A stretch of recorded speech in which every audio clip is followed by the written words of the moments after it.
खिड़की खोल के रखिया लगा के होठ के लाली हे गे बुल्की वाली हे गे नथिया वाली हे गे नथिया वाली हे गे बुल्की वाली।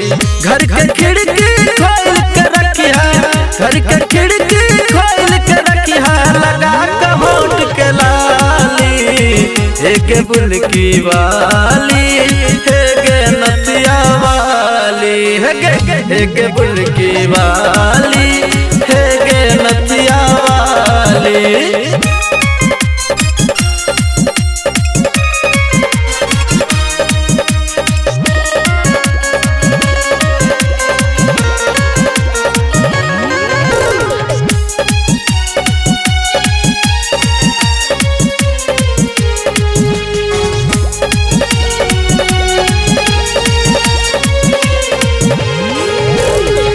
रूप रंग तोर सुंदर देखलियो कान में छपाली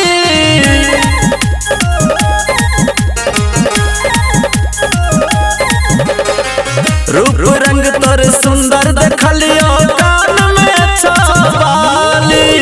ऊपर से हम नीचा देखलियो ऊपर से हम नीचा देखलियो सब कुछ रहो खाली हे गे बुल्की वाली हे गे नथिया वाली हे गे बुल्की वाली हे गे नथिया वाली।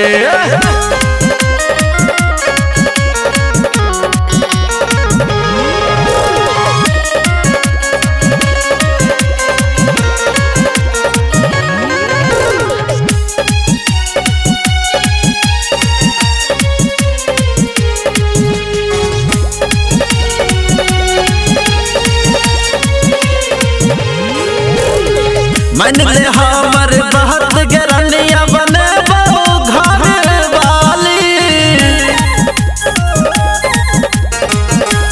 गए सुनना मन ले हमर बहुत गरनिया बने घर वाली।